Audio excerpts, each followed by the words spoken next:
What is going on, guys? We are back here with another tier list video. In today's video, we are going to be doing a tier list for the Sepulcher of the First One raid bosses.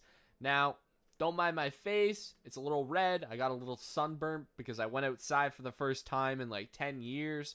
Bad decision. Never going to do that again. So, yeah, you'll never see that.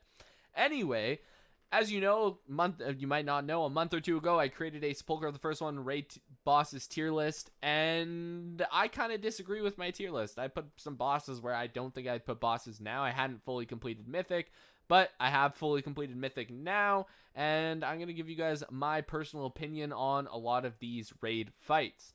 But to start, we are going to start with Vigilant Guardian. Vigilant Guardian, in my opinion, is one of, if not the worst first boss I've ever had to do. It is terrible on Heroic, one of the worst fights on Heroic, and it's just almost as bad on Mythic. Now, it's a little better, but it is very bad as well. There is a ton of mechanics on this fight that do absolutely nothing, and then there's one or two mechanics that do absolutely everything. You can stand in a million swirlies and not die, but if you stand in that specifically one special swirly, you will die. It feels really bad that you are basically just killing ads the entire time. I hate fights like that. I like big bosses to attack. I'm fine with ads on bosses, but I don't want the boss to be ads itself. And you do like 60% of the boss's health with one mechanic, which I guess is kind of cool, but like also it's like, oh, you didn't really do it. And he has like a mini enrage from like a soft enrage from 15% to 0, but like you just lust him and kill him. He doesn't do anything. He should just hit you harder or do the mechanics harder. I don't know. It's really lame.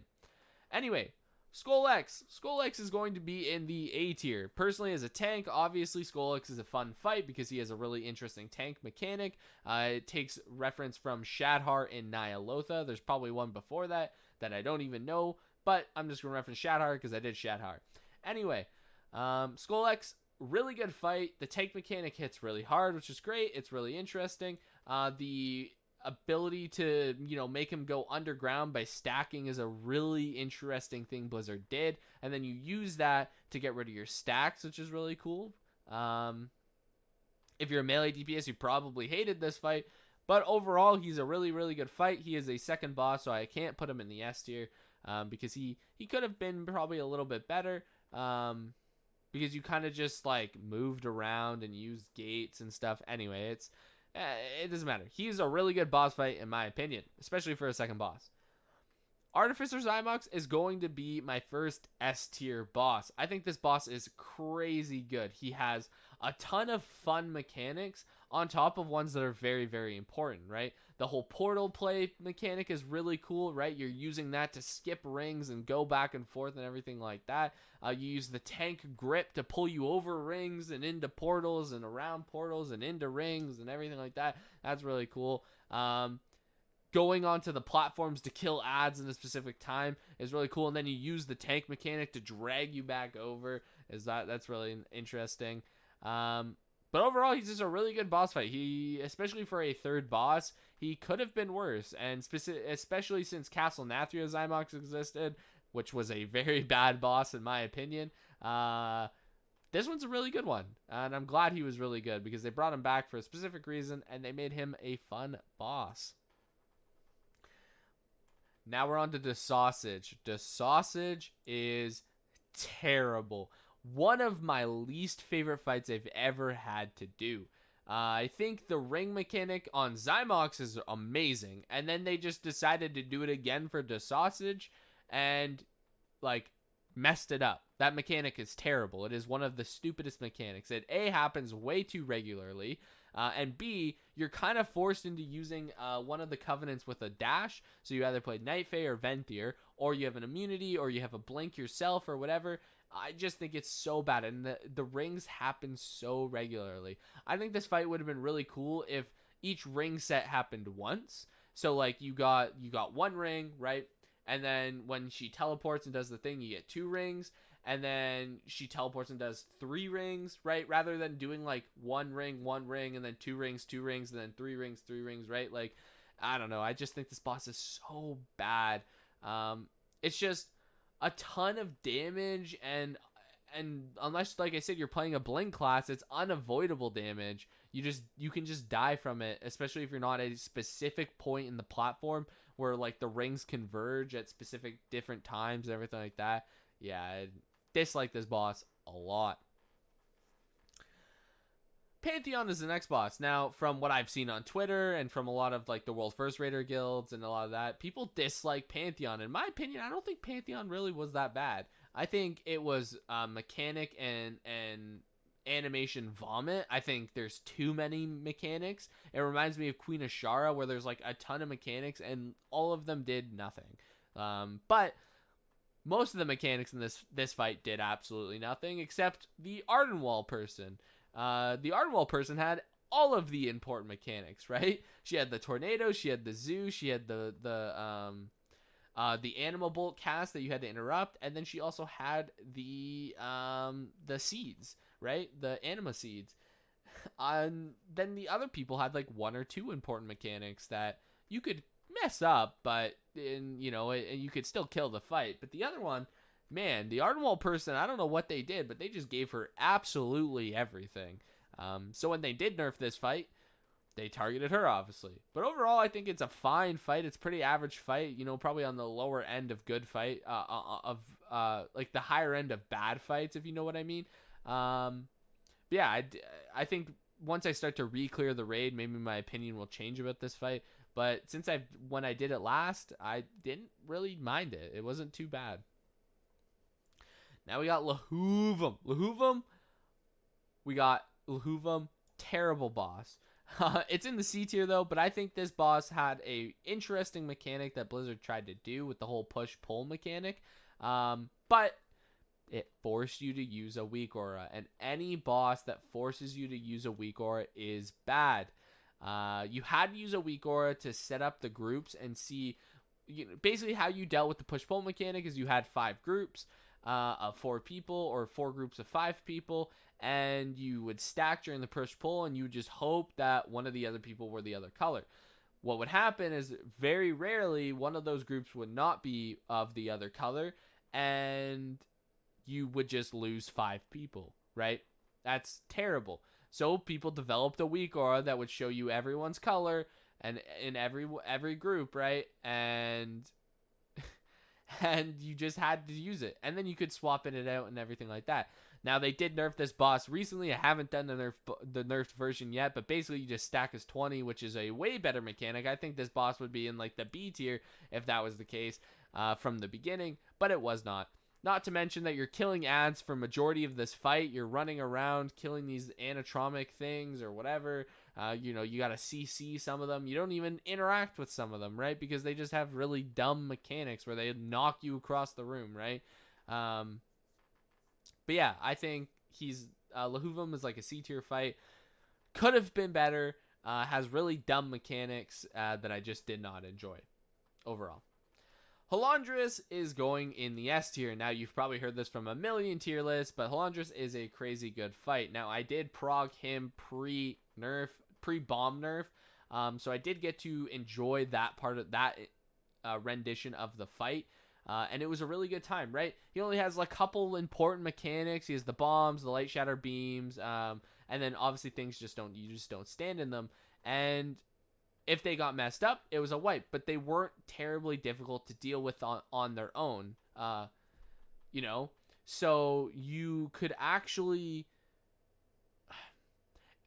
all the things was on the player. There was rarely any RNG with the fight, and it was just all up to player skill, and I think that's pretty good boss design, right? And it's like, you put your best players on the bombs, and you're good to go.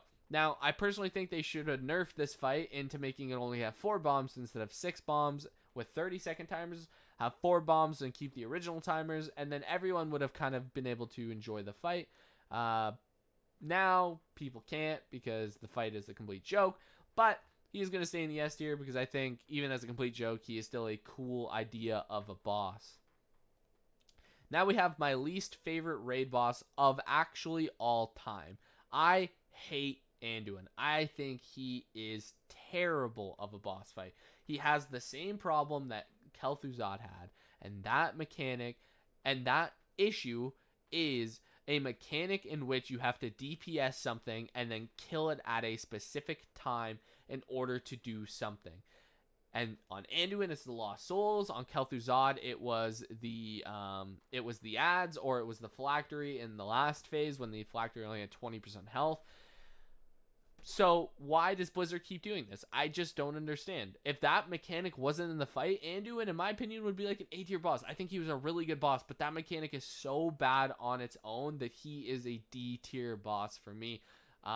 You just run into Mongo DPS that will just AoE because they want to be high on the meters or high on the logs or whatever like that, and it's just so bad. But overall, everything was really good. I was really worried about Blasphemy, but Blasphemy really wasn't that much of an issue. The intermission phase was really cool to see the Lich King. P2 and P3 really weren't that difficult at all. Overall, the entire fight is in the hands of P1. At least it was. Now it's not really because they've nerfed everything about it, but everything was in the hands of P1. And you spent majority of your time there. And it just is terrible that you had to get through P1 in order to actually see the good parts of the fight. On to Lords of Dread now. Lords of Dread is going to be a B tier boss. I think it was relatively easy compared to Hollanders and Anduin, so it was a step down in it was a massive step down in difficulty. But I don't think that takes away from the fight, because I think the fight itself inherently is easy because it's a good fight, right? It doesn't have any extremely complicated mechanics. You can deal with everything yourself. There's rarely any RNG except obviously the Among Us mechanic. And so you could actually progress it fairly decently, right? You're like, okay, we wiped to the Swarm Cloud, or, you know, the Swarm mechanic, so we need more healer cooldowns. Next pull, you get through it, right? And now you're working on something else. You're working on positioning, tanks, whatever, right? I do think the Among Us mechanic was an interesting thing to try, but I personally think it didn't work because all it did was force people to use a weak aura, and I think Lords of Dread is probably one of the hardest bosses to pug because of that said issue.